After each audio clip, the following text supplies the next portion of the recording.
pessoal, muito boa noite a todas e todos. É muito bom estar aqui de volta no canal do Museu Antropológico da Universidade Federal de Goiás.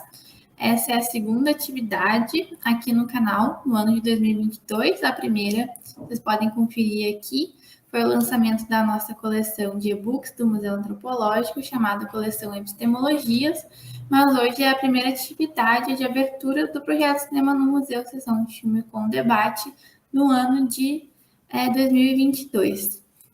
Como não poderia deixar de ser, novamente uma parceria com o Cineclube Imigração, na presença do Francisco Lillo, nosso principal parceiro aí, já de longa data, mas principalmente, estreitando os laços nesse período em que a gente tem conseguido fazer as atividades, especialmente em modo remoto. Vou me apresentar rapidamente, antes de passar a palavra para o professor Francisco Lillo. Eu sou a Rosana Klippel, museóloga e atual responsável pela coordenação de intercâmbio cultural do Museu Antropológico. A coordenação de intercâmbio cultural, ela é aquela responsável pela relação mais direta com os públicos do museu, onde está o setor educativo cultural. O projeto Cinema no Museu é um dos projetos do setor educativo cultural. Ele iniciou lá em 2009 e, no decorrer de todos esses anos, tem estabelecido uma série de parcerias com o cineclubismo goiano.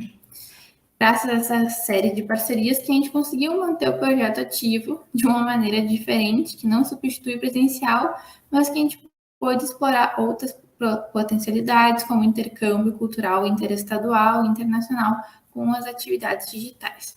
A gente está se preparando para essa retomada presencial, como eu já falei nos vídeos anteriores, no final do ano passado, a gente vai ter um projeto no museu um pouquinho diferente. Já não vai mais ser aquela versão digital dos últimos anos, nosso único contato, em 2020 e 2021, mas também a gente não consegue mais retroceder aquela versão que era apenas presencial no mini auditório do Museu Antropológico. Então, a gente vai ter uma continuidade das atividades em modo híbrido. A gente já verificou aqui que a estabilidade da conexão está boa. Qualquer intercorrência durante a atividade, a gente pede que vocês nos avisem aqui pelo chat. A gente vai resolver rapidamente. Também vai ser aqui pelo chat que eu vou compartilhar daqui a pouco o link da lista de presença para emissão de certificados. E vou chamar, então, o Francisco Lillo para iniciar a nossa primeira oficina do projeto do ano, em parceria com o Cineclube Imigração, a oficina de formação cineclubista, sobre a história do cinema brasileiro. Vou chamá-lo aqui com a gente. Boa noite, Francisco Lillo, seja muito bem-vindo. E a palavra é toda sua. Boa noite, Rosana. Boa noite, Rosana. Boa noite a todos. Hoje começamos com uma oficina de cinema brasileiro, mas direcionado para o cineclubismo. Tá? Esta oficina ela está com o patrocínio da Lei Aldir Blanc, do governo do estado de Goiás, a Secretaria de Cultura, e também do Ministério do Turismo e o governo federal. Sentíamos a necessidade de fazer uma oficina, já fizemos, no transcurso do ano passado, oficina sobre a história do cinema político, e hoje a nossa ideia era um pouco direcionar mais ao cinema brasileiro. Né? Eu vou compartilhar uma tela para nós vermos aqui. Deixa eu ver como é que é seu computador, apresentação, acho que é isso. Não é isso. Deixa eu ver, compartilhar a tela. Isso aí, compartilhar. Então, dá para ver, Rosana? Sim, apareceu aqui para mim. Só falta colocar a tela cheia, mas já dá para ver. Perfeito. Beleza. Então, vamos lá. Falamos que Esse é um projeto da Aldir Blanc, né? É um projeto para que os artistas possam, de certo modo, ter uma ajuda emergencial, né? Eu acho importante enfatizar de que durante 2020 e 2021 foram anos difíceis para a comunidade artística, principalmente pelo tema de que muitos não conseguiam realizar suas atividades e a internet, e neste caso do cineclubismo, o Museu Antropológico ele nos permitiu essa possibilidade de realizar diversas atividades. Eu acho que tínhamos conversado com a Rosana, acho que era mais de 60 atividades no ano passado, só de atividades tanto de poesia como de cinema e cineclubismo. Então, isso era uma conquista bastante grande do cineclubismo goiano, junto com o Museu Antropológico. Além do Cineclube Imigração, contamos com a participação da União de Cineclubes de Goiânia, o Museu Antropológico da UFG, e essa é a oficina que nós vamos realizar, né? É uma oficina em 5 sessões, sendo a de hoje, essa oficina da história do cinema brasileiro, no próxima semana, a história do cineclubismo de Goiás, estratégias de manutenção cineclubista, realização audiovisual e cineclubismo, e o encerramento sobre cineclubismo e educação. São temáticas que nós temos abordado bastante em todas essas atividades cineclubistas. A de hoje, como falávamos, é a de oficina cineclubista. Fizemos, em 2020, fizemos essa oficina com o que é cineclubismo, convidando, e nesse momento, no mês de julho de 2020, não existia ainda Lei Aldir Blanc, nós já tínhamos apresentado uma oficina de formação cineclubista, que acho que é um elemento que nos caracteriza no estado de Goiás, nossa preocupação pelo tema da formação. O ano passado, já pela Aldir Blanc, também fizemos essa oficina, convidando também jovens e cineclubistas, tanto de Brasilândia, que é o Antônio Balbino, um dos nossos parceiros, e também o Luiz Eduardo, do Cineclube Chica da Silva, né? Fizemos oficinas como a de cinema político latino-americano, com o apoio do museu e do curso de espanhol também, houve uma parceria com eles. O Cineclube Imigração, ele tem o manual de formação cineclubista. Esse manual, quem quiser pode colocar no chat, nós enviamos para vocês. Ele está online, pode ser enviado sem problema para quem deseja. Desse mesmo material, ele fala sobre a história, né, uma breve resenha do cineclubismo goiano, como organizar, financiar e manter um cineclube, algumas estratégias, os elementos Quando falamos de cineclube, sempre estamos aí envolvendo cinema, cineclubismo e educação, porque é um dos focos importantes do cineclubismo, esse elemento envolvido com a educação.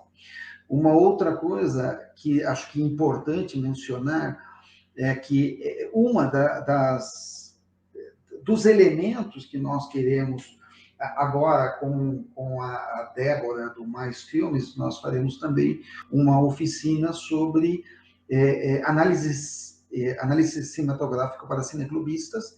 Isso depois nós mencionaremos, mas uma oficina também importante para o cineclubista, porque não é somente saber interpretar um filme, mas também conhecer a história do cinema e a história do cineclubismo. Nós sempre temos essa preocupação com o elemento histórico, né? É fundamental que não só o cineclubista, mas em momentos como os de hoje, a presença do elemento histórico ele é fundamental para um reconhecimento do ponto de partida em que estamos nos dias de hoje, né? Como chegamos aqui e como o cineclubismo tem avançado, se deve também a realizações e a participações de diversos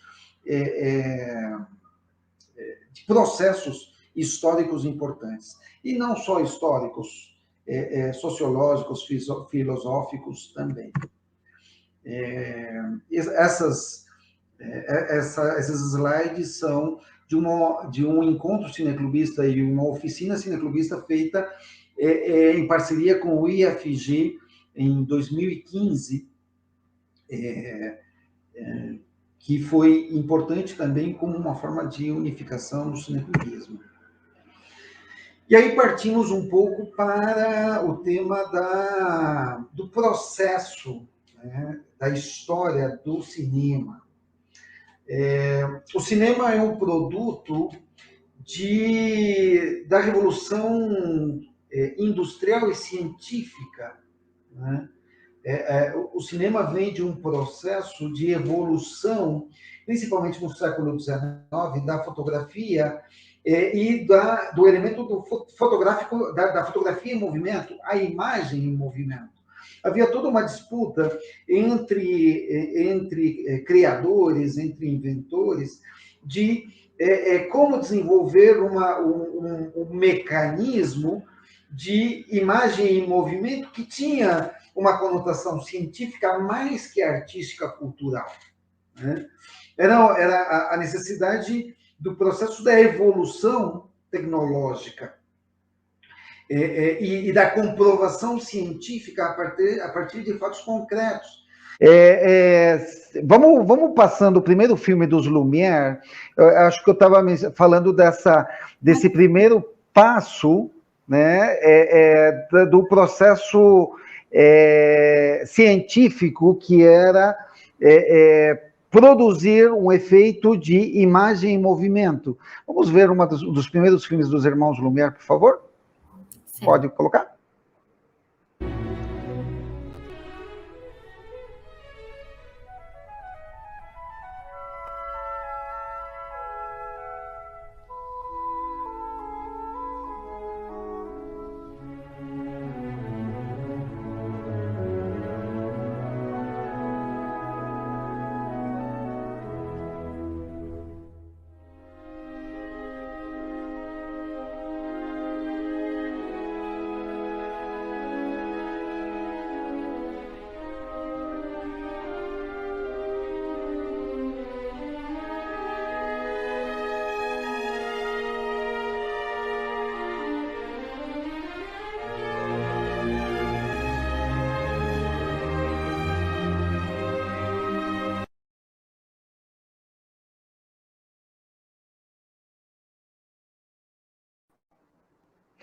Então, o que nós vimos foi um dos primeiros filmes que os Lumière exibiram nessa primeira mostra no Indian em Paris, né, no Salão Indiano em Paris.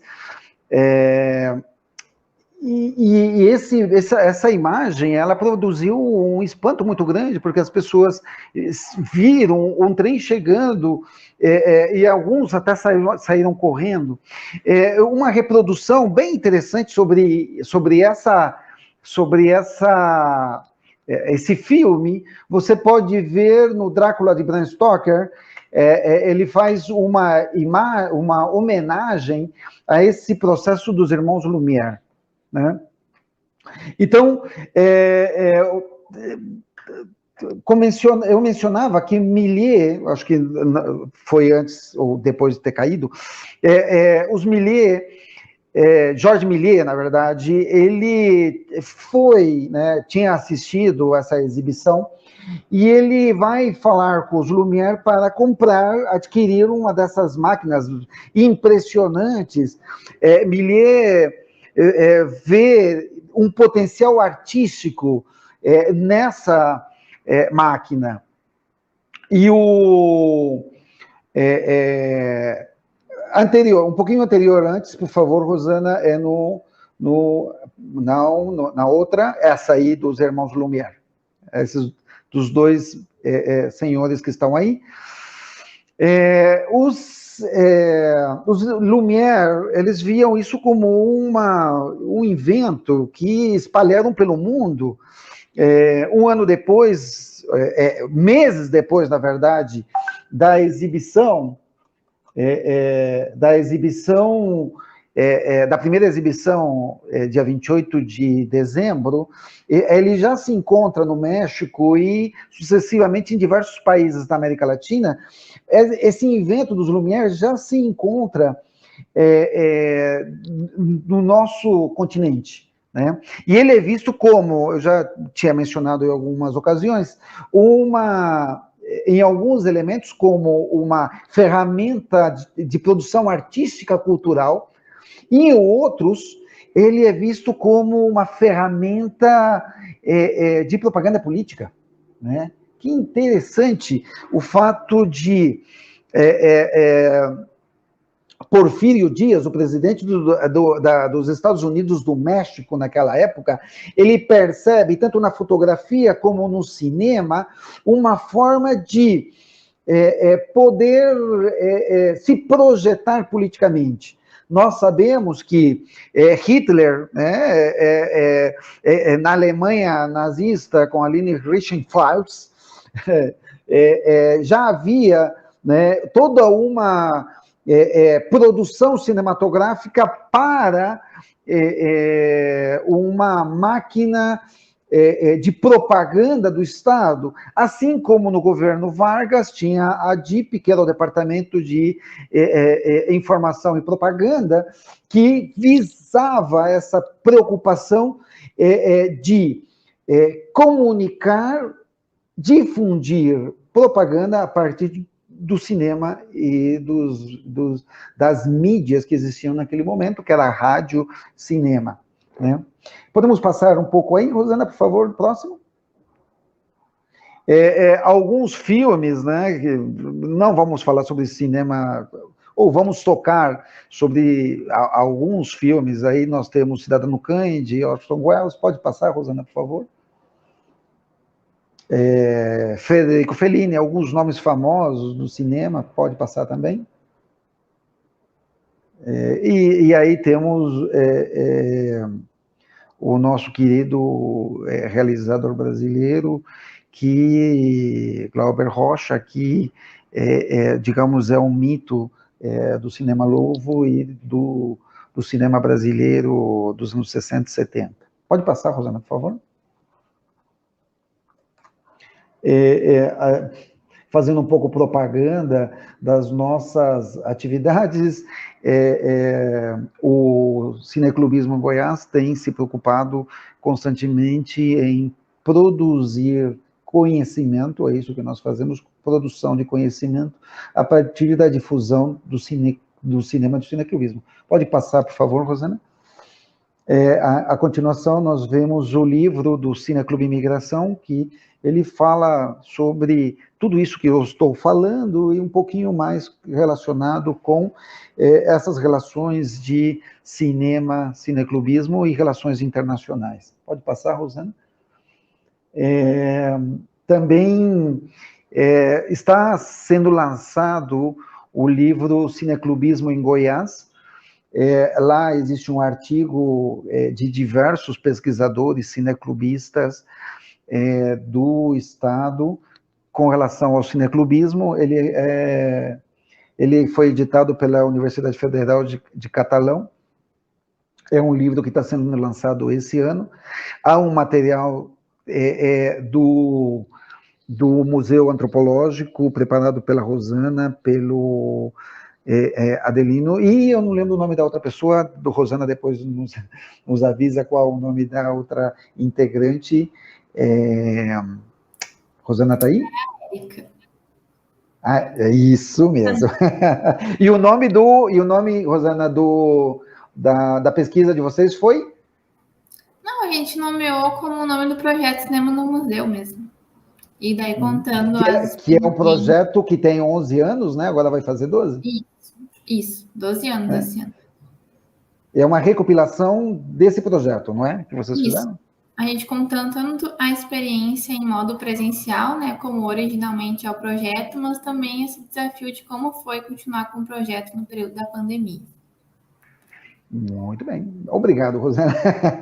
Bom, nesse texto há diversos textos relacionados com cineclubismo em Goiás. Acho que tem sido uma preocupação bastante grande nossa fazer um resgate do cineclubismo na região. Pode passar, Rosana, por favor? Também algumas referências bibliográficas. Nós temos um texto do Beto Leão, com Eduardo Benfica, Goiás no século do cinema, e os 100 anos de cinema em Goiás, que é do Beto Leão, foi escrito pós a morte, ou seja, foi lançado após a morte do Beto. O Beto é um dos grandes pesquisadores do cinema goiano.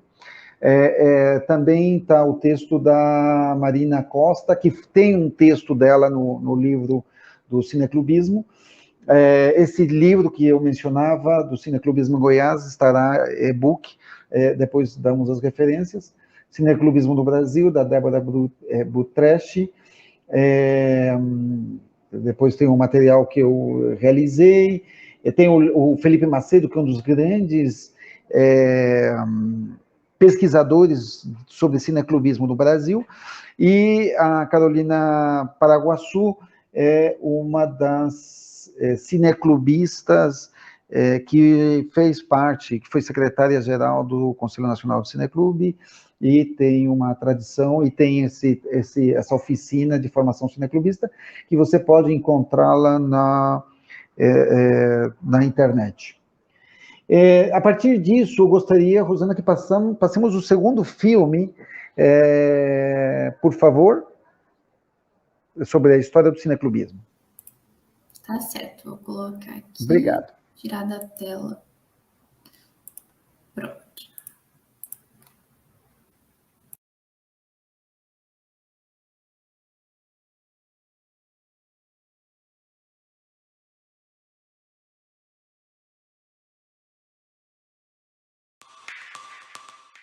Você sabe o que é cineclubismo? Essa palavra diz respeito às ações dos cineclubes, que são grupos que se dedicam a exibir e debater filmes de interesse sociocultural ou estético, se organizando de forma democrática e sem visar lucro. É importante a gente conhecer um pouco mais da história dos cineclubes para entender melhor esse assunto. Há registros da existência de clubes de cinema mundo afora desde os primeiros anos do século XX. Um exemplo marcante é o Cinema do Povo, organização anarquista que funcionou de 1913 a 1915 na França, com o intuito de utilizar o cinema para a formação intelectual do proletariado. Mas foi no período de 1920 a 1930 que o termo cineclube começou a ser utilizado com mais frequência para designar esses grupos que se reúnem para ver e debater filmes. O cineasta francês Louis Deluc, que fundou o periódico chamado de Jornal du Cineclube, é um dos responsáveis pela popularização desse termo. Foi uma época marcada pelas vanguardas artísticas europeias, e os cineastas e cineclubistas buscavam na imagem e movimento uma linguagem artística própria, em contraponto ao cinema comercial.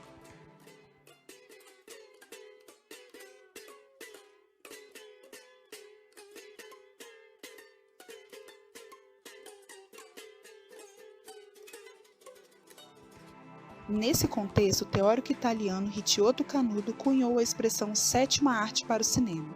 Já nesse período, a cineasta francesa Germaine Dulac criou a primeira federação de cineclubes. No Brasil, o primeiro cineclube a ganhar notoriedade foi o Chaplin Club, que funcionou no Rio de Janeiro de 1928 a 1931. Fortemente contrários à introdução do som sincronizado nos filmes, seus integrantes tinham um periódico para expor suas ideias, chamado O Fã. O cultuado filme Limite, de Mário Peixoto, foi lançado em uma sessão do Chaplin Club.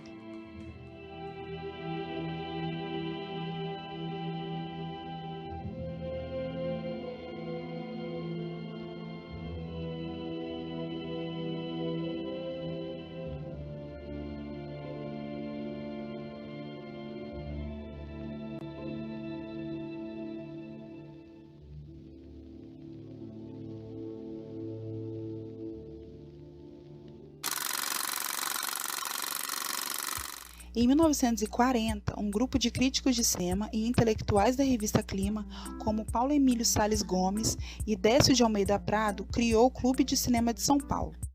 Inicialmente fechado pelo então Departamento de Imprensa e Propaganda, o clube renasceu em 1946. Em 1957, se tornou a Fundação Cinemateca Brasileira. Nesse ambiente pós-Segunda Guerra Mundial e pós-ditadura do Estado Novo, começaram a se multiplicar cineclubes em várias cidades do Brasil, como Rio de Janeiro, Porto Alegre, Belo Horizonte, Fortaleza e Salvador. Tanto a Cinemateca Brasileira quanto a Cinemateca do Museu de Arte Moderna do Rio de Janeiro tiveram um papel crucial no difícil processo de distribuição de filmes nacionalmente. Muitos críticos e cineastas tiveram sua formação nesse ambiente de trocas de experiências dos cineclubes, e o surgimento do cinema novo brasileiro está inserido nesse processo. Estou lhe devendo alguma coisa? Diz logo que eu recebi ontem. Estou lhe avisando agora, não vai se arrepender depois. Também nessa época começaram a surgir as primeiras federações e entidades representativas de cineclubes no Brasil, de forma a unir os cineclubes isolados em torno de um movimento cineclubista. Em 1959 ocorreu a primeira jornada dos cineclubes brasileiros, um congresso nacional com mostras de cinema, atividades culturais e discussões sobre os rumos políticos do movimento cineclubista. As jornadas se tornaram uma tradição que subsiste nos dias atuais. Em 1962, foi criado o Conselho Nacional de Cineclubes, que se tornaria a entidade representativa máxima do movimento no Brasil. O terceiro mundo vai explodir! Quem tiver de sapato não sobra! Não pode sobrar! Não pode sobrar! O movimento cineclubista brasileiro já passava por uma crescente politização quando ocorreu o golpe civil-militar de 1964. A repressão estatal aos cineclubes alcançou seu ponto máximo em 1968, com a decretação do AI-5. A grande maioria das centenas de cineclubes em todas as regiões do país teve as atividades interrompidas. Passaram-se 6 anos para que fosse possível a realização da 8ª Jornada Nacional de Cineclubes, em 1974 em Curitiba. Esse encontro marcou o início de uma nova fase do cineclubismo, culminando no lançamento da Carta de Curitiba. O ponto central da carta é a defesa da importância dos cineclubes na formação de público para o cinema nacional. Em 1976 foi fundada a Dinafilm, distribuidora ligada ao Conselho Nacional de Cineclubes, que teve um papel fundamental na criação de um circuito alternativo de exibição com o fornecimento de cópias de filmes em 16mm.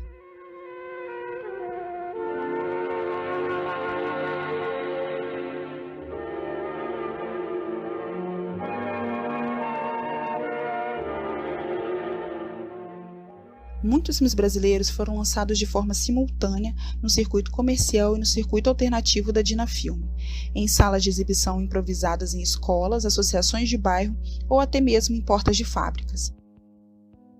Outros tantos filmes que não passavam pela censura encontravam meio de exibição clandestino. A Dinafilm sofreu com ataques e apreensões de materiais pela Polícia Federal, mas manteve-se relativamente firme nesse período final da ditadura. Nós vamos apresentar para vocês um filme que é chamado audiovisual. Nós vamos apresentar esse audiovisual durante 3 dias para vocês e discutir muito sobre ele com vocês. Porém, de 1980 a 1990, o cineclubismo começou a enfrentar uma nova crise. A concentração de mercado dos filmes americanos se acentuou. O modelo de distribuição em 16mm passou a se mostrar inviável e o público foi capturado pela TV e pelas videolocadoras. Muitos militantes que encampavam o movimento cineclubista também migraram para a política formal com o fim da ditadura. No meio disso, o próprio movimento cineclubista começou a enfrentar fortes divisões internas.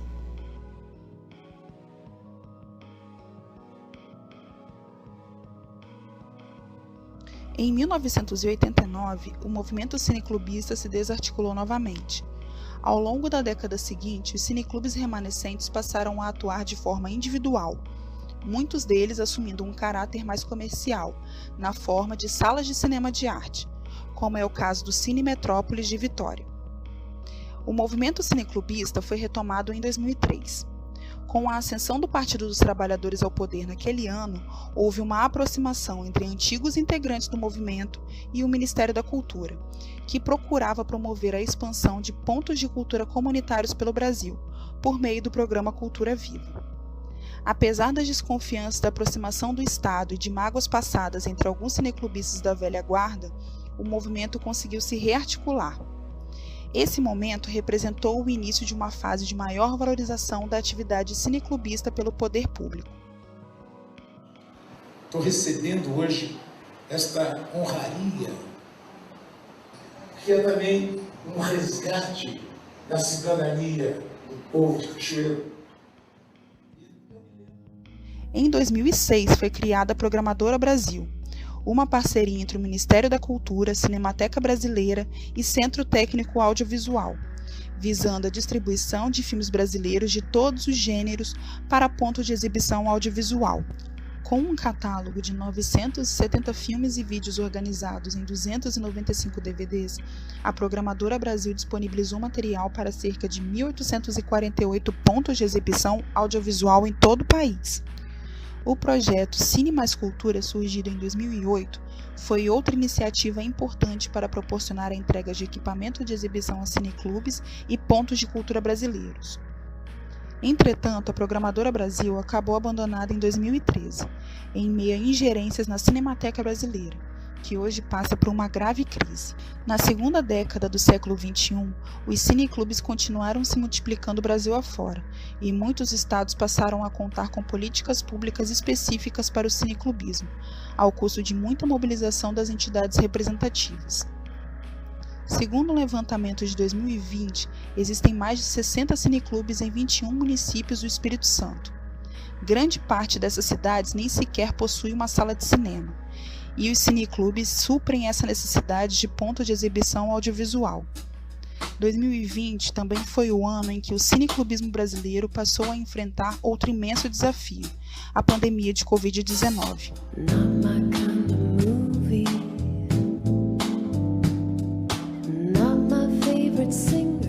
A impossibilidade de reuniões presenciais fez com que muitos grupos migrassem as suas atividades para a internet. Boa noite.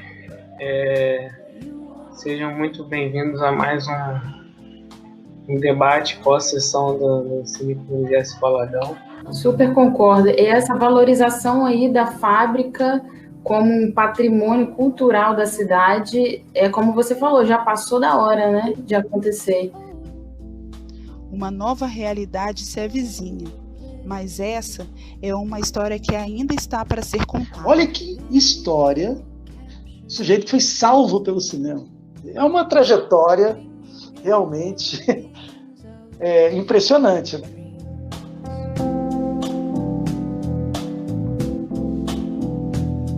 What comes to you twice as strong? What seeks you out and makes you feel? Tell me there's more to you than what you like. Tell me there's more to you than what you like.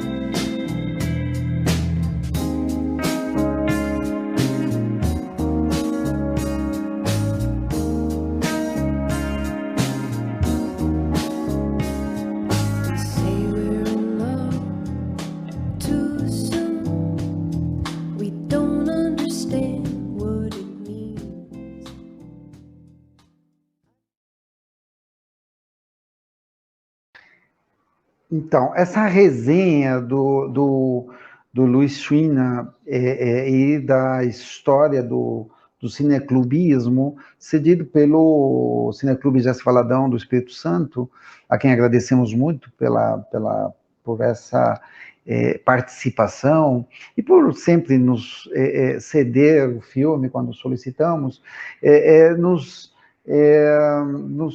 apresenta a importância que tem o cineclubismo em todo o processo da cinematografia brasileira. Pode passar o próximo slide, Rosana?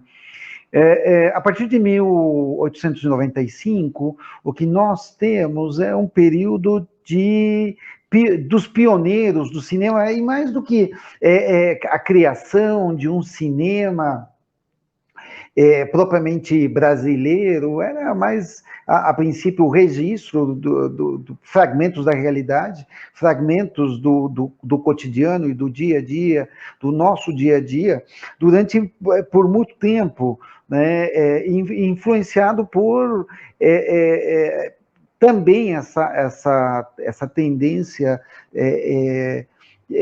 da evolução que está acontecendo no mundo, né, de experimentalismo científico, né? Eu gostaria, Rosana, de colocar o próximo filme, que eu acho que nos ilustra muito bem esse processo histórico. É um filme que eu recomendo a todos. Ele chama Nós que aqui estamos por vós esperamos, e ele é um pouco uma leitura da história do século do cinema. Por favor, Rosana.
Este filme do Marcelo Massagão é um filme muito premiado e pouco conhecido pelo público e principalmente pelos jovens.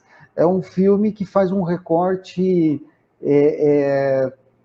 do processo histórico importante nos dias de hoje e que utiliza recortes de cinema, apenas recortes de cinema, narrando a história desse século tão fantástico do século XX. Eu mencionava a época das imagens silentes do cinema brasileiro, silencioso, né? Acompanhado basicamente por um piano ou por uma orquestra. O cinema comercial, o que nós chamamos de cinema de massa, estava controlado e dominado basicamente pelo cinema americano de Hollywood, e em alguns casos havia muita influência do cinema mexicano aqui em algumas regiões do Brasil e da América do Sul, né, e América Latina. A partir dessa influência norte-americana, o Brasil também passa a pensar em um processo de industrialização. Você pode passar a seguinte imagem, Rosana, por favor? Foram algumas tentativas de processo de industrialização, a necessidade de produção para a grande massa. E aí encontramos duas empresas de cinema brasileiras, né? A companhia Vera Cruz, em São Paulo, e a Atlântida, no Rio de Janeiro. A Atlântida era uma empresa direcionada mais ao cinema popular, de humorismo, Grande Otelo, Oscarito, eram os personagens, era uma cinematografia voltada para o grande público, né?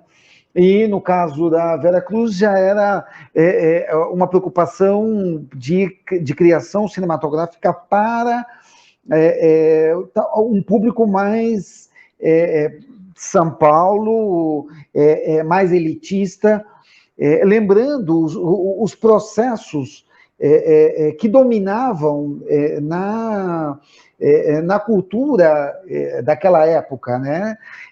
Uma cultura muito focada ao exterior e também uma cultura preocupada, geralmente, para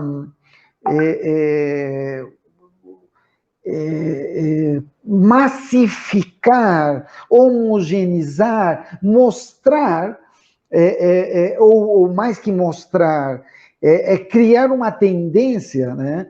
Os Estados Unidos criou uma tendência que foi popularizada no mundo todo, aquela questão do Star System,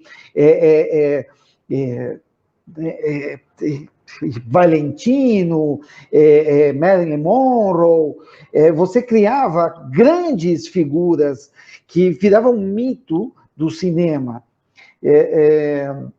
Essa preocupação também um pouco foi uma preocupação da indústria cinematográfica brasileira.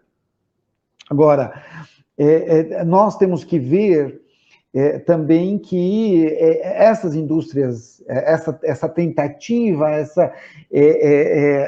essa experiência de indústria cinematográfica durou pouquíssimo tempo, tanto em São Paulo como no Rio de Janeiro, grandes polos culturais e de produção artístico-cultural, lembrando da Semana de Arte Moderna, em 22, em São Paulo, basicamente, e por aí vai a elitização da cultura a partir dos grandes centros,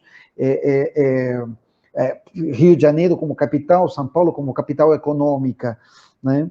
E também a presença da elitização, nós temos já a Cinemateca em São Paulo, a partir dos anos 50, começamos a ter já uma preocupação e um foco de criação de uma universidade pública, a USP, em 33, que vão, de certo modo, levar a elitização e levar à frente esse processo de canalizar a cultura no Brasil. Mas não dá para falar de uma produção cinematográfica com potencial ou com uma envergadura econômica constante no Brasil. Mas, mesmo assim, existem 3 grandes indústrias cinematográficas na América Latina, na qual o Brasil é uma delas, né? A Argentina, México e Brasil são os 3 grandes representantes de indústria cinematográfica, mais pela produção do que pela qualidade ou pela imposição do mercado, né? Se falamos de mercado. Argentina e México, eles têm todo um potencial pela quantidade de latinos, tanto na América Latina como nos próprios Estados Unidos. Durante os anos 50, acompanhávamos na oficina do Left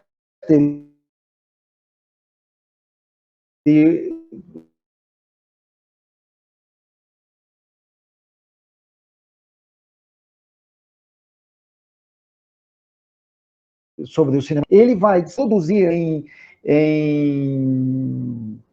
cinema em espanhol, enquanto que o cinema em português, o cinema brasileiro, o cinema em língua portuguesa, ainda que o Brasil tenha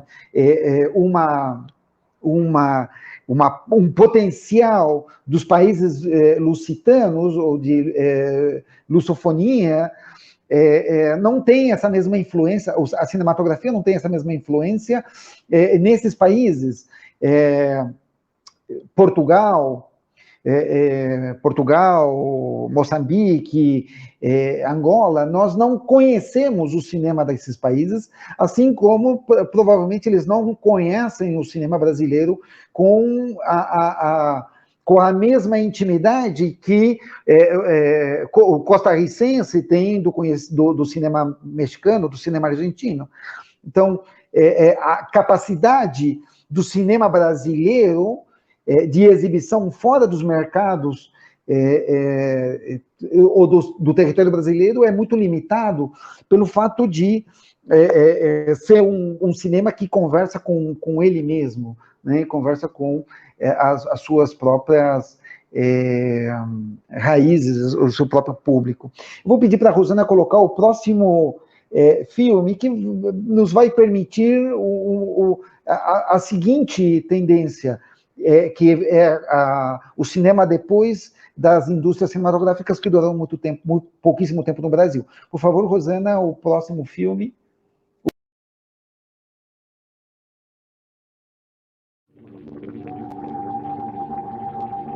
Somos aquilo que nos lembramos. Agora, além disso, eu costumo acrescentar que também somos aquilo que escolhemos esquecer.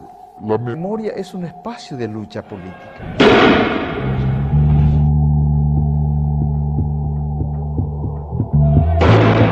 Con mucha sangre, con muchas lágrimas, aprendimos que el tiempo de la historia no es nuestro tiempo. Cada é a sua história, real e imaginária. La historia es nuestra y la hacen los pueblos. À la révolution, il faut tout pour le peuple. Se é o melhor para o povo, por que não agora? Por que não já? Eu acho que o verdadeiro cidadão não é o que vive em sociedade, é aquele que transforma a sociedade.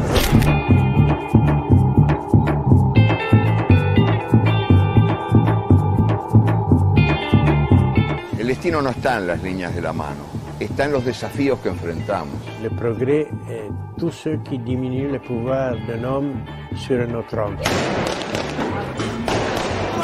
Under no conditions do we take part in wars and take lives of other humans. Nós não temos a barbárie hoje em dia do fascismo, mas nós temos o autoritarismo presente na sociedade. No se puede confiar en el imperialismo, pero ni tantito así. Bárbaros. Las ideas no se matan.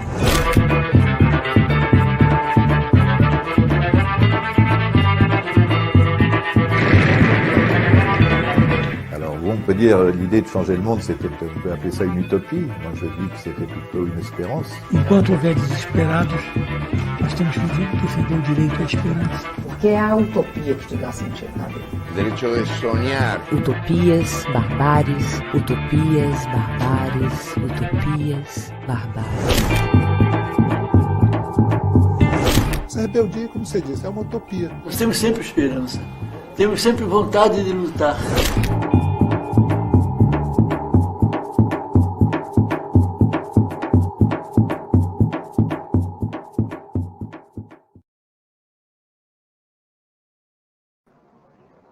Tanto o filme do Massagão, que é Nós que Aqui Estamos, como o filme do Tendler, da Utopia e Barbárie, você pode encontrar eles no YouTube, estão liberados. E eles nos dão um elemento muito interessante, porque ele faz tanto um como o outro, faz uma relação do cinema e da história. Esse é um fator importante, lembrar que a história é importante, e a história do cinema, ou melhor, o século XX é o século do cinema, tudo está registrado, desde os elementos mais simples, os sonhos mais simples, até as revoluções e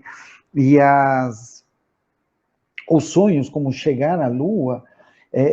Eu sempre menciono isso. Em 1902, Méliès faz O Homem Chegando à Lua, né? E o homem só consegue, 67 anos depois, ele consegue esse fato, se realmente chegou, consegue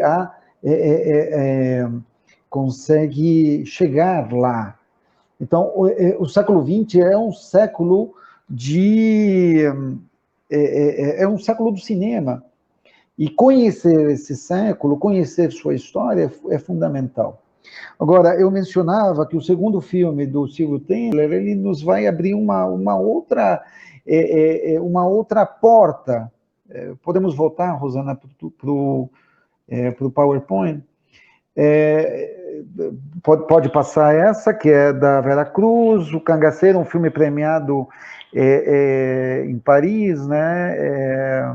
Em Cannes, minto, em Cannes, não em Paris, em Cannes. Pode passar também.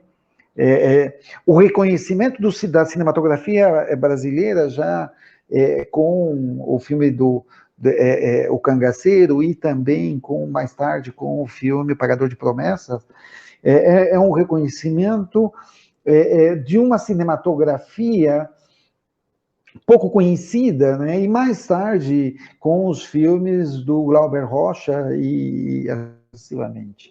Pode passar, Rosana? Aí está a Atlântida, uma indústria cinematográfica do Rio de Janeiro.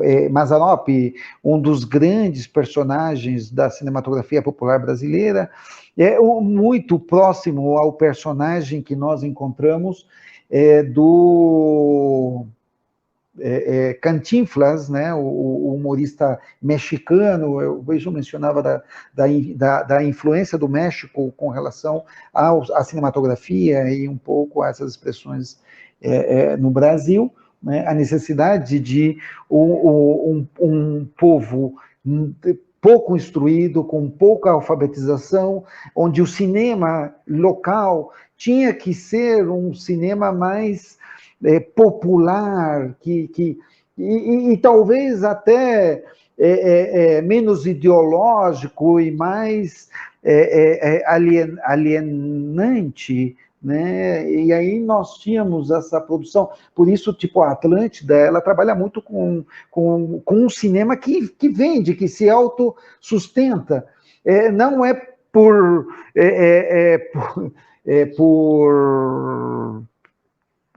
coincidência que as maiores bilheterias dos anos 80 vão ser a dos Trapalhões, né?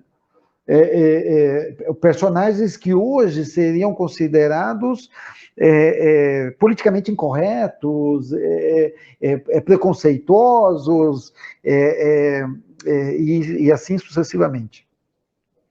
A partir dos anos 50, nós vamos encontrar uma cinematografia comprometida politicamente. Revolução de 59, em Cuba, nós vimos isso, Utopia e Barbárie, são décadas, né, 50, 60, 70, de transformações sociais, políticas, e o cinema não fica a par. Eu coloquei aqui o cinema marginal, que vem mais ou menos no mesmo processo do cinema novo, um cinema comprometido politicamente. O cinema marginal é um cinema que foge... Pode passar, por favor, Rosana? O cinema marginal é um cinema que foge das estruturas comerciais, né? É um cinema que é um movimento cinematográfico que se caracteriza muito no eixo Rio-São Paulo, que não está preocupado muito com a estética, nem com o entendimento do público, mas que, ao mesmo tempo, e também não com muito essa questão política, mas ao mesmo tempo não era um cinema preocupado com o comercial, né? Ali, pode passar, Rosana, por favor? Vamos encontrar a Boca do Lixo, lá em São Paulo, é uma dos locais principal produção cinematográfica, ali na Estação da Luz, né? Pode passar mais uma, por favor? Mais uma, por favor? Ali nessa região da Boca do Lixo, era onde ficavam as principais distribuidoras de cinema de São Paulo, e, se não me engano, a Dina Filmes, que se falava no filme, também fazia parte. Alguns realizadores, Rogério... Não, volta um pouquinho, por favor, Rosana. Rogério Sganzella, temos Júlio Brezani, Oswaldo Candeias, Andrea Tonati, João Batista de Andrade. João Batista de Andrade, geralmente nós encontramos nos dois, tanto no cinema novo como no cinema marginal. Próxima, por favor, agora sim podemos ir para frente. Encontramos também o cinema novo, cinema comprometido politicamente, onde vamos encontrar a participação de realizadores no encontro de cineastas latino-americanos em 1967, na época já da ditadura militar brasileira, mas com uma preocupação do movimento estudantil de tomar a iniciativa. Encontramos ali o encontro da UNE em Biúna, mais de 1.000 estudantes presos. O processo político passa a ser importante nesse momento, e o cinema não pode ficar de lado dessa participação, e aí encontramos o cinema novo como um movimento de realizadores comprometidos politicamente, e que utiliza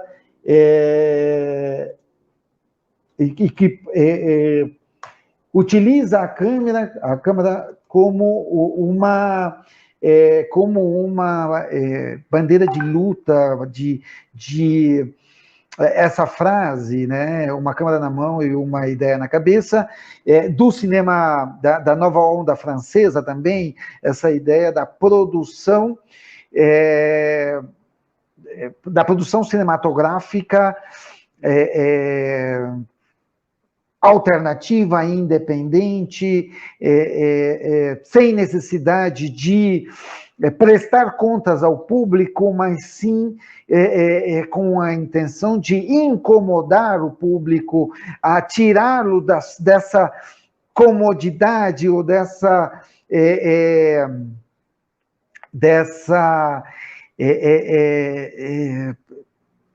como podemos dizer, dessa, não é comodidade o nome, mas dessa apatia que estava acontecendo, né? No Brasil nós temos muito isso, anos 70, em plena Copa do Mundo, nós temos que a ditadura torturando, matando, e a população enfeitiçada pelos passes de Tostão, os gols do Pelé, Carlos Alberto e a maravilhosa seleção de 70, no governo Médici, um Brasil de ame-o ou deixe-o, né? O cinema novo brasileiro, pode passar, Rosana, é um cinema comprometido politicamente, que, de certo modo, se opõe a essa apatia política e que o Brasil estava passando nesse período, né? Nesse período de crescimento econômico importante, o Brasil crescia a índices de dragão chinês nos anos de hoje, né? 8, 9, 10% por ano, né, do seu produto interno bruto. Pode passar, Rosana, por favor? Alguns nomes desse movimento: Cacá Diegues, Glauber Rocha, Joaquim Pedro de Andrade, Leão Hirschman, Nelson Pereira dos Santos, Roberto Santos, Roberto Pires, Arnaldo Jabor, Helena Zumberg, Rui Guerra, Onei São Paulo, Paulo César Serrazeni, são alguns dos nomes que podemos encontrar sobre o cinema novo. E na próxima, Rosana, por favor, temos alguns nomes de filmes da primeira, segunda e terceira fase do cinema novo brasileiro, né? Eu vou pedir para a Rosana colocar o próximo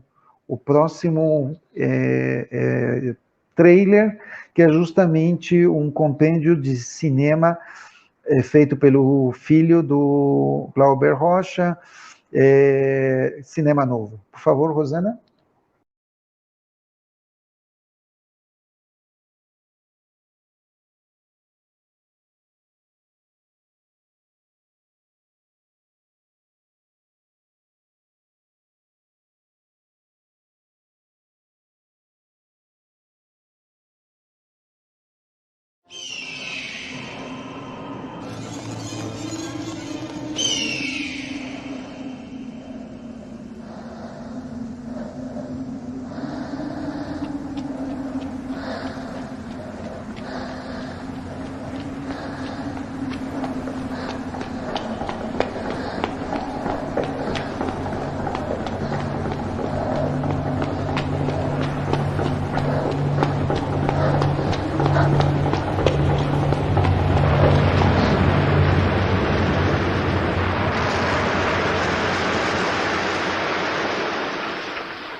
O que nós vemos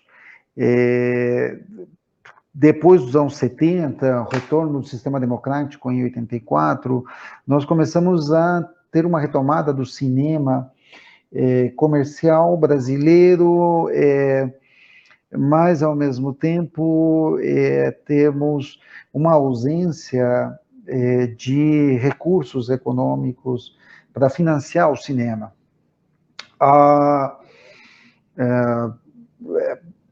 Como eu mencionava, os anos 80, basicamente, dominados por dois elementos muito importantes, que são a presença dos Trapalhões, que é um produto de linha global, né? E uma presença da realização de cinema com o olhar da Globo, né? Principais atores que eram produzidos, que trabalhavam na Globo, na Rede Globo, né, que de certo modo filmes com atores globais, eles eram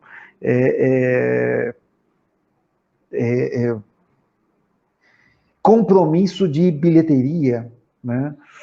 E aí tínhamos filmes com a Xuxa, Serginho Malandro,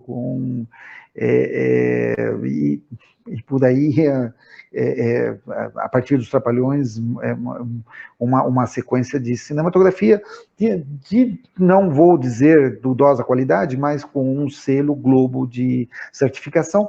Mas também tínhamos, nesse processo, um avanço da telenovela brasileira sendo exportada, né? Essa produção de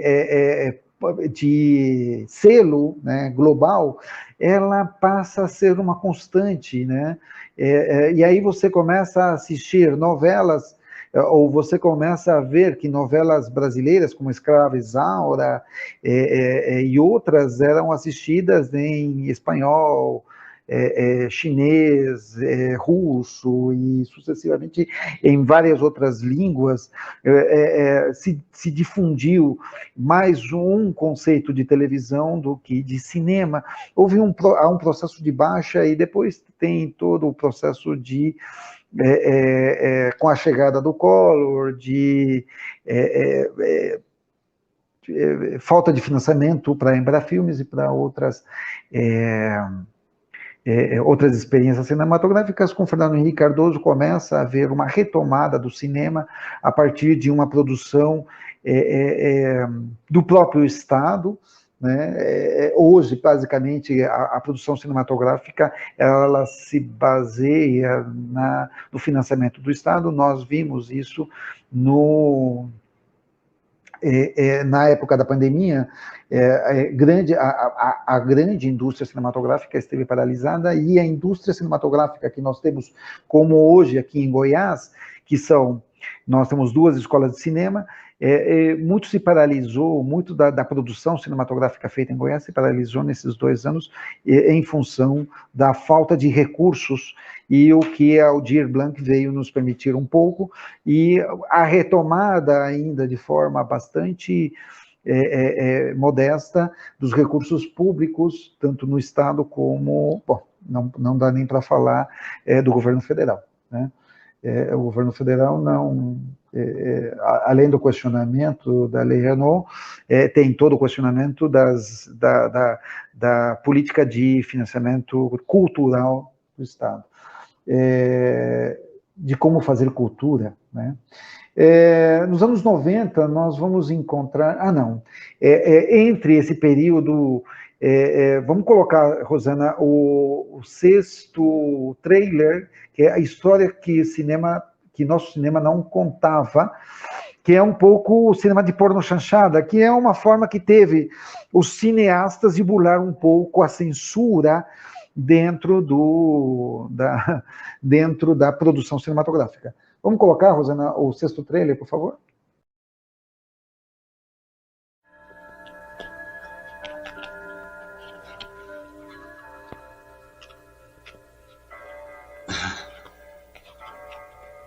O que mais lhe interessa na história? As sacanagens.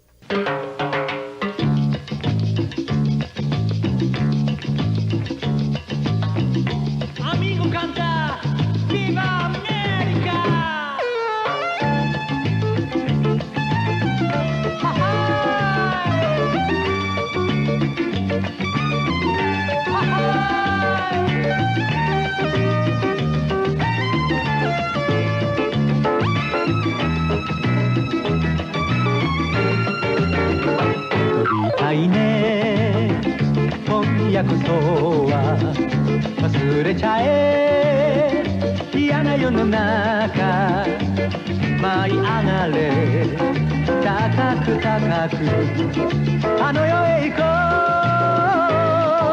うよビバアメリカビバアメリカ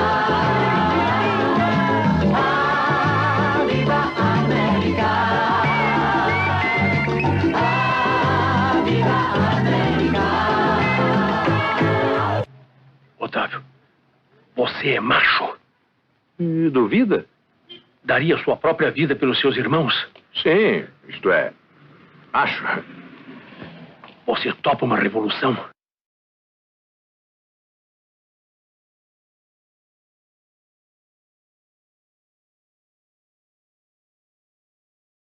Então, o cinema de pornô chanchada foi uma forma, talvez não pensada, mas uma forma de manter uma pequena indústria cinematográfica, ou dos realizadores, não dá nem para falar de indústria, mas pelo menos dos realizadores, manterem um pouco a produção cinematográfica tomando temas que falava, né, de baixo calão, palavras de muito baixo calão, com temáticas muito superficiais, mas que, de certo modo, muitas vezes conseguia burlar a censura e tocar alguns temas que fossem sensíveis para a sociedade, ou para aquilo que os realizadores achassem que fosse sensível. A pornô chanchada, ela hoje está adquirindo uma conotação e uma releitura especial, e acho que esse filme, ele mostra um pouco isso, né? Tanto esse filme, como o Cinema Novo, como Paulo de Todos os Paulos, né? Não, Paulo de Todos os Mundos, se não me engano, são filmes que contam a história apenas com pedaços de história ou de cinema, como é o caso do Nós que Aqui Estamos por Vós Esperamos, né? Vamos para um outro grande filme brasileiro, Central do Brasil, acho que é um filme de 98, já do cinema de retomada, um dos grandes filmes premiados. Por favor, Rosana, vamos lá?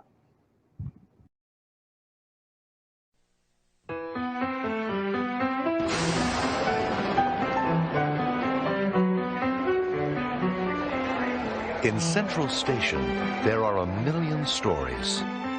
Stories of hopes and sorrows, joys and dreams. But today, an act of destiny will bring two strangers together. In Central Station, winner Best Picture at the Berlin Film Festival.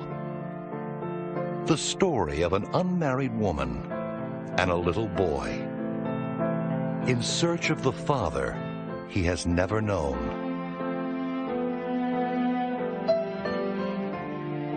Together, they will share a journey.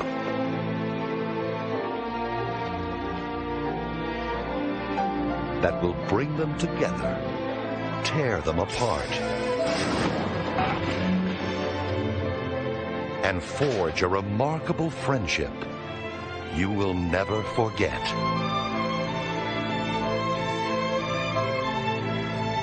From the Academy Award-winning producer of The Garden of the Finzi Cantinis and Black and White in color, and starring the extraordinary Fernanda Montenegro, winner of the Best Actress Award at the Berlin Film Festival. Central Station, an unforgettable emotional experience from Sony Pictures Classics.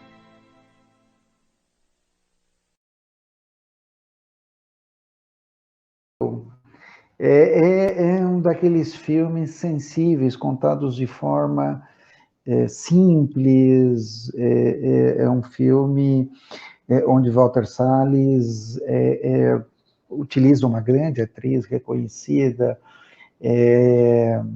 nacionalmente, inquestionável, o seu papel no filme e na sua carreira, logicamente. Um filme que, de certo modo, começa a falar de novas esperanças para o cinema brasileiro, contar novas histórias. E uma coisa que eu acho importante, que vai mostrar o interior do Brasil, vai mostrar uma realidade diferente. Nós falávamos da pornochanchada, você percebe muita gente dizendo, nossa, não gosto de cinema brasileiro porque aparece... se fala de 3 conceitos básicos para um bom filme de brasileiro: sexo, racismo, favela, sexo, favela e violência, né? E assim, esse filme tem os 3 elementos, basicamente, mas, ao mesmo tempo, ele conta uma história de uma forma bastante honesta, né? E permite uma aproximação com uma realidade que, de certo modo, a futuro vai abrir novas portas para uma realidade diferente, que não é Rio-São Paulo, né?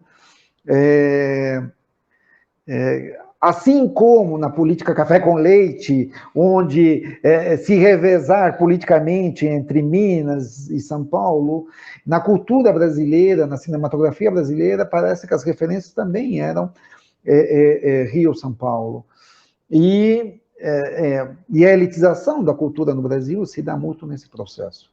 Esse filme, ele vai mostrar uma realidade diferente, ele entra no interior do Brasil, ele sai do Rio de Janeiro e vai procurar as raízes profundas da desigualdade existente fora dos grandes centros, né? Mas, ao mesmo tempo, mostra uma beleza do sertão, uma beleza de regiões que, a futuro, vão ser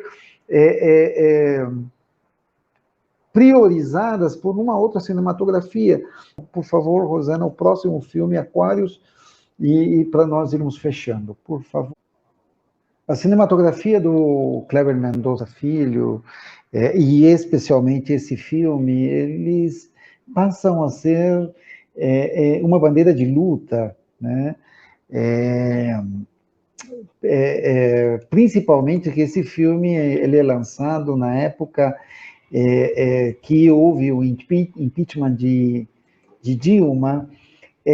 Encontramos que esse filme passa a representar aquilo que parece que nos tínhamos esquecido desde o cinema novo, que é a luta do mais fraco contra o mais forte, do Golias contra o Davi contra Golias, e o povo contra os poderosos, né? Esse filme ele expressa esse sentimento, principalmente quando a equipe de produção vai a Cannes e levanta os cartazes contra o impeachment da Dilma e mostrando que é um golpe e tal. A cinematografia, de certo modo, ela tem se transformado hoje numa bandeira de luta, uma bandeira de manifestação. Foi assim com o outro filme do Kleber Mendonça, o Bacurau, um filme que de 2019, que também, de certo modo, se transforma num das grandes bilheterias, né, do Brasil do ano, e que, de certo modo, vão levantar bandeiras, né, dessa opressão e dessa polarização existente no Brasil nesse momento. É a mesma situação que acontece com o filme Marighella, impedido, ou talvez não impedido, mas dificultado condições para a sua exibição, para a liberação, para a exibição no território brasileiro. Temos a pandemia, tem isso, não tem sala para exibir, e o filme se transforma numa bandeira de luta, uma forma de manifestação daquilo que tenho para poder mostrar a minha preocupação e a minha manifestação com relação ao que acontece nesse país tão lindo como o Brasil.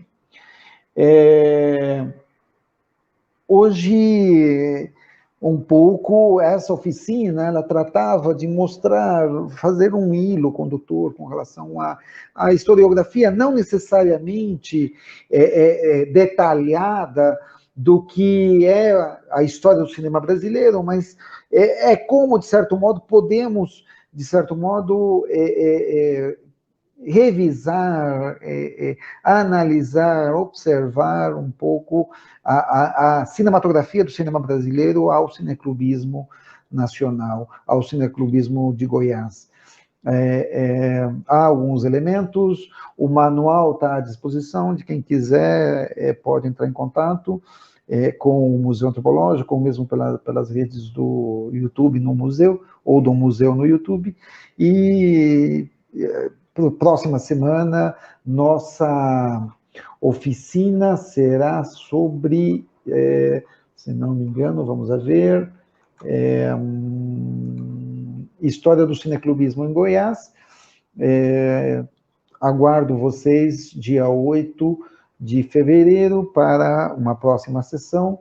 Muito agradecido a todos. Rosana, a despedida é tua. Muito obrigado por permitir essa parceria e estar mais essa noite aqui com todos os que estão acompanhando. Muito obrigado a todos. Rosana. Muito obrigada, Francisco Lilo. Eu que agradeço, não só enquanto coordenadora da Coordenação de Intercâmbio Cultural, mas também em nome do Museu Antropológico por essa nossa grande parceria. A gente aguarda todo mundo na próxima terça-feira, dia 8. Francisco Lilo já falou, né, com a oficina com a temática sobre a história do cineclubismo focada em Goiás. Muito obrigada por todas as pessoas que participaram, que são a razão de ser das nossas atividades, né, Lilo? Todo mundo já preencheu ali o link para preenchimento da lista de presença, que vai continuar disponível aqui. Continuem compartilhando essa atividade, às vezes o horário é meio complicado, né, pode conflitar, mas é uma atividade que dá para continuar compartilhando, que a gente tem, né, essa vantagem aí de ficar disponível. Muito obrigada a todas as pessoas e fiquem por dentro tanto das programações do Museu Antropológico, mas também do Cineclube Imigração. Obrigada, Francisco Lilo, por essa primeira oficina. Aguardamos todas as pessoas e até a próxima. Muito boa noite. Boa noite a todos. Tchau, tchau. Boa noite.